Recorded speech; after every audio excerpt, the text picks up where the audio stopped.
So Manchester City may have been knocked out of the UEFA Champions League in the quarter-final stage itself, but their hunt for trophies not over at all. They're still very much on top of the Premier League table and have a date at Wembley in the FA Cup semi-finals, where they will be taking on a side that they have had very much the beating of in recent times. I am of course talking about Chelsea. It is in many ways a very one-sided match, but FA Cup semi-finals, any cup knockout semi-finals can be funny business, although this is a City side that would now, having seen their hopes of a treble or a double treble dash, would definitely be out to prove a point in what should be a pretty hotly contested match, a semi-final. Absolutely.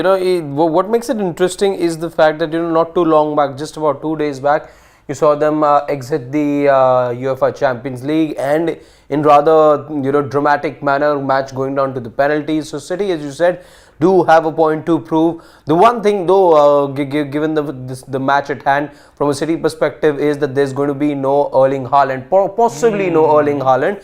There were some concerns about Kevin De Bruyne as well, because he got taken off as well in that match against Real Madrid. Same with Erling Haaland as well. He had a muscular issue, Haaland. With regards to Kevin De Bruyne, even though there's no issue being reported as yet, he's expected to be starting the match, but no Kevin De Bruyne, but no Erling Haaland. If that is the case, that'll be interesting to see how City cope with. But you've got somebody like an Alvarez who's there in the ranks to be able to help City in terms of attacking reinforcements. So that's going to be interesting. And Erling Haaland this year hasn't quite been as consistent as he's been over the last season. But what makes this fixture rather interesting is the fact that, unlike most teams that City have managed to steamroll for over years now, Chelsea surprisingly have been that side that they've not been able to crack enough. Even let's just go back to the couple of matches that they've had in the Premier League, both draws, right? Yeah, in fact,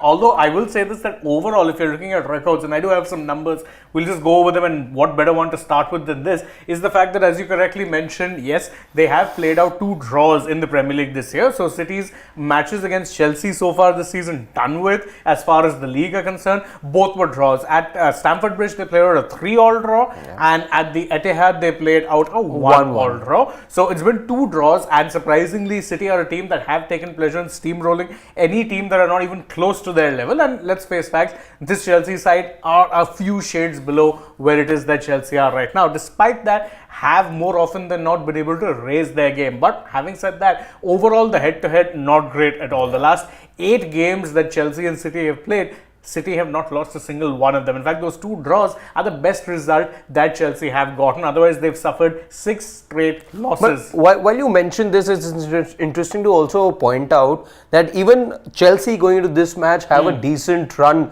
coming to this match, because they've not lost a game, I think, in 6 matches now. They've not lost 10 Premier League games on the trot. They're unbeaten. Yeah. So they've been a few draws sprinkled in as well, but they haven't actually tasted defeat. So they are going through. The last one will go back to, I think, before the FA, would that be the FA Cup final? In fact, the last loss, the Carabao Cup final, the Carabao Cup, the 1-0 loss to Liverpool. The 10 match run that I'm talking about is in the league. So they may have lost a couple in the league before that, but otherwise, their form has been decent. The only real concern has been their form against smaller teams. Yeah. So they've dropped points to 10-man Burnley. That was 2-2. You drop points to Sheffield United, once again conceding an injury time. That's 2-2. Shockingly, against bigger clubs, they tend to have a better record. What the logic is, I do not know. Yeah. But it has just been a favorable result not too long back against Newcastle as well. Yeah, beat Newcastle very convincingly, beat United. That was a crazy game. A 4-3 game. 3-2 down, 4-3 in injury time. So they do tend to do well. And also, if you remember, the last time Chelsea and City faced off in a cup game proper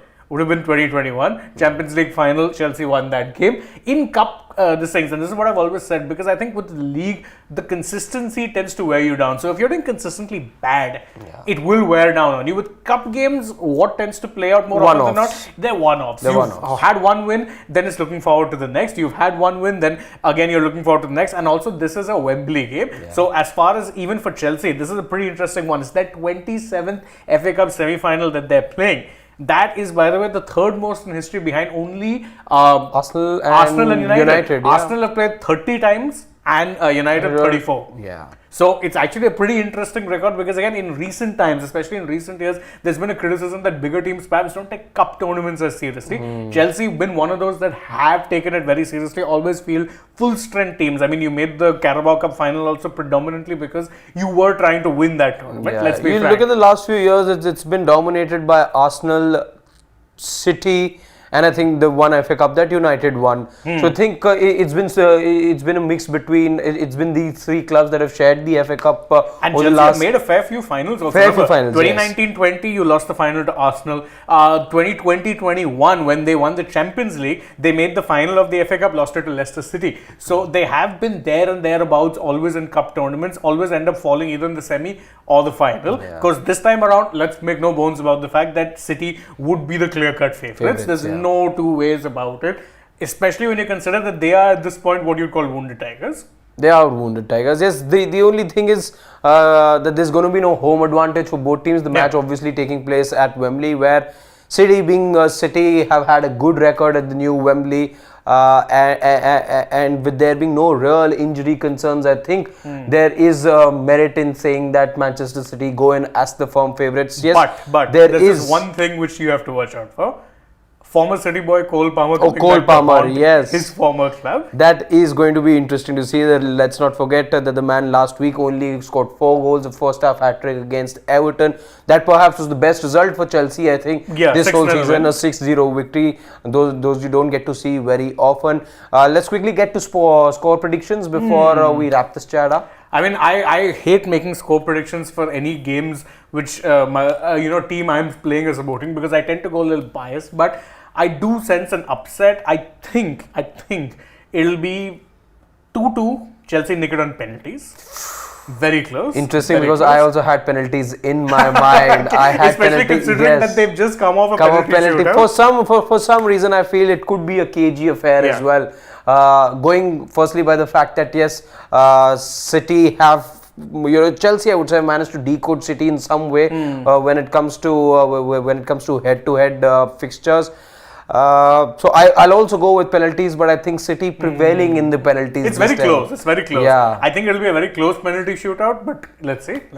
Penalty shootouts do tend to go either way. Doesn't happen very often that we've got the same prediction. Let's say all those predictions that we did as well. I think we were on the other side. In terms of all the games that we previewed, be it the Arsenal Bayern game or the City Real game as well. But interesting. You can let us know your thoughts and your predictions in the comment section. Does look like a mouth-watering fixture.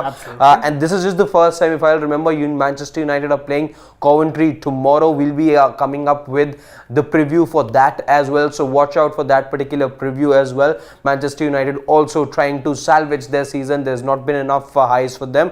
Maybe another FA Cup final, much like last year, could just be the silver lining for them this year as well. So all of that will be coming your way as well. In case you're new to the Sports Today family, make sure to like the video, subscribe to us, help us grow. We've been growing at a very good rate. It's a good rate that we've enjoyed thanks to all the love and support we've gotten from you guys. So subscribe to the family. It's a family of over 350k subscribers now. So come along with us on this journey, and not just football, there's other stuff as well which you'll see on the channel. So go across, check all our playlists, and for now we'll take your leave. That's my dear colleague Shane Dias.